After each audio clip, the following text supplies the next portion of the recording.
కరీంనగర్ పట్టణంలోని భగత్ నగర్లో నేడు స్వదేశీ షూటింగ్ అకాడమీని నగర బీఆర్ఎస్ అధ్యక్షులు చల్లా హరిశంకర్, ఒలింపిక్స్ అసోసియేషన్ జిల్లా అధ్యక్షులు నందిలి మహిపాల్, మాజీ కార్పొరేటర్లు వంగపల్లి రాజేంద్రరావు, దిండిగల మహేష్తో కలిసి షూటింగ్ అకాడమీ ప్రారంభించారు.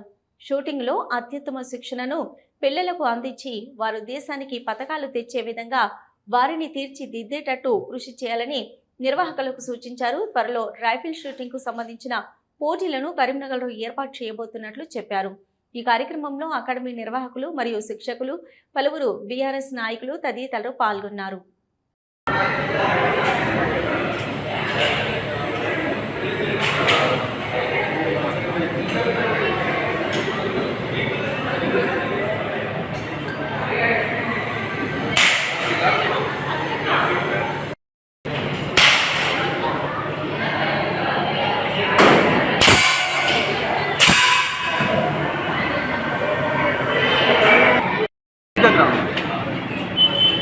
Bye camera okay okay right sir అన్న కెమెరాది నీదే అన్న జరగండి. తెలంగాణ రాష్ట్రంలో హైదరాబాద్ తర్వాత సెకండ్ రైఫిల్ యొక్క ట్రైనింగ్ సెంటర్ కరీంనగర్ స్టార్ట్ చేసింది. ఇది నిజంగా చాలా శుభకరం.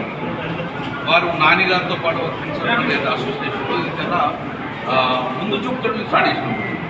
ఎందుకంటే పిల్లలు చిన్నప్పటి పిల్లల నుంచే ఈ స్పోర్ట్స్ మీద వాళ్ళకు కాన్సన్ట్రేట్ చేయాలి. ఎందుకంటే రేపు పొద్దున నిజమైన ఆర్మ్ తీసుకున్న కూడా ప్రొడక్షన్ కోసం, సెల్ఫ్ ప్రొడక్షన్ కోసం చాలా ఉపయోగపడుతుంది. అందుకే ప్రప్రదంగా కరీంనగర్లో ఈరోజు ఇన్స్టిట్యూట్ ప్రారంభించుకున్నారు. చిన్నపిల్లలు కానీ పెద్ద పిల్లలు అందరూ ఇందులో మక్కువ నేర్చుకోవాలి.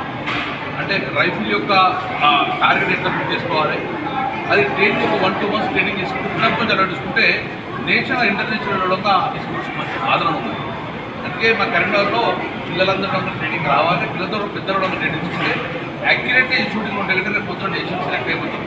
సో అందుకే ఈరోజు కరీంనగర్లో పిల్లలు ఎంకరేజ్ చేసేందుకు ఈ రైఫిల్ మీద కాన్సన్ట్రేషన్ రావాలి, రైఫిల్ మీద అవగాహన రావాలంటే త్వరలోనే అసోసియేషన్ స్టేటస్ మాట్లాడుకొని కరీంనగర్లో ఒక 3 days ప్రప్రదంగా రైఫిల్ స్పోర్ట్స్ యొక్క కాంపిటీషన్ పెడతాం.